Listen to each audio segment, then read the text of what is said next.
Selamat siang adik, terima kasih sudah datang ke ruangan Zoom hari ini. Kakak senang kamu mau meluangkan waktu untuk berbicara. Sebelumnya kakak ingin mengingatkan bahwa apapun yang kamu ceritakan di sini akan kakak jaga kerahasiaannya.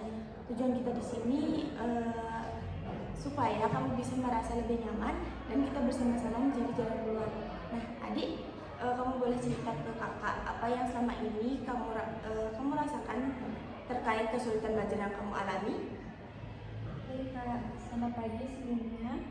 Terima kasih sudah mau mendengarkan. Sebenarnya sudah lama saya merasa kesulitan dalam belajar, terutama saat pelajaran matematika dan IPA. Saat guru menjelaskan di kelas, teman-teman saya seperti cepat mengerti, tapi saya malah bingung. Kadang saya sudah berusaha dengar baik-baik, tetapi tetap sulit paham. Waktu pulang ke rumah, saya coba buka lagi catatan atau buku, tetapi materinya terasa makin rumit. Akhirnya, saya jadi takut ditanya guru atau diminta maju ke depan, karena saya merasa tidak bisa. Nah, terima kasih adik, kamu sudah mau jujur dan terbuka. Kakak bisa merasakan betapa kamu sudah berusaha, tetapi tetap masih merasa kesulitan. Dan itu pasti membuat kamu merasa tertekan. Kalau boleh kakak tahu, bagaimana perasaanmu setiap kali kamu merasa tidak mengerti pembelajaran, terutama saat di kelas? Jujur, rasanya malu. Kadang saya lihat teman-teman gampang jawab pertanyaan guru, sementara saya cuma diam. Saya takut kalau teman-teman berpikir saya bodoh atau malas. Padahal sebenarnya saya mau belajar. Cuman memang kadang kalau sudah tidak paham, saya jadi bingung harus mulai dari mana. Kamu ngerti adik, kakak percaya kamu bukan anak yang malas. Kamu sudah menunjukkan kalau kamu punya kemampuan untuk belajar. Hanya saja ada hambatan yang membuat kamu merasa sulit untuk memahami materi. Kalau boleh kakak tahu, apakah kamu sudah mencoba cara lain untuk belajar selain mendengarkan guru di kelas atau membaca catatan? Pernah sih Kak, saya coba tanya teman, tapi kadang mereka menjelaskannya cepat. Jadi saya tetap tidak paham. Saya juga pernah coba lihat video belajar di internet, tapi karena materinya banyak, saya malah bingung harus mulai dari mana. Akhirnya saya berhenti dan merasa putus asa. Nah, terima kasih adik. Kakak senang kamu sudah mencoba berbagai cara.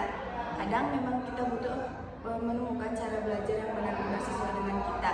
Misalnya ada anak yang lebih mudah belajar dengan melihat gambar, ada yang suka mendengar penjelasan pelan-pelan, atau ada yang lebih paham kalau langsung praktik. Nah, sekarang menurut kamu selama ini kamu merasa lebih nyaman belajar dengan cara yang seperti apa?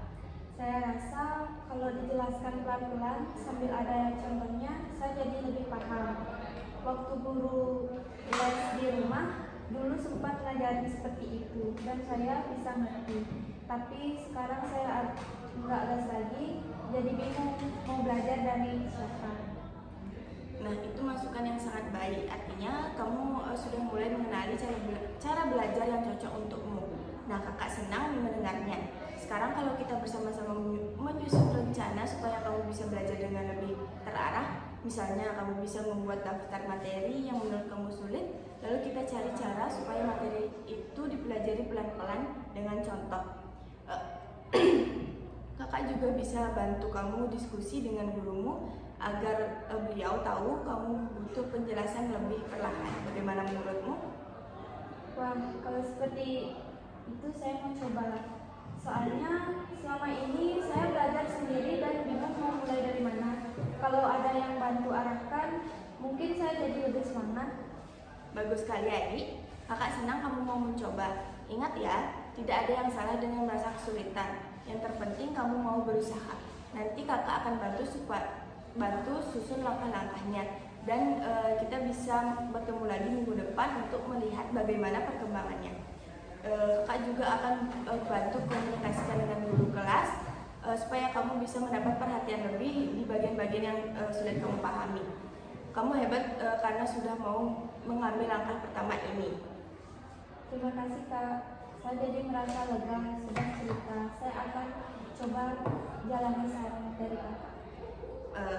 sama-sama. Jadi di sini kakak juga punya cerita yang bisa kamu baca. Nah, silakan dibaca dulu. Nanti kakak akan bertanya pesan yang ada dalam cerita tersebut dan juga kesimpulan yang bisa kamu berikan.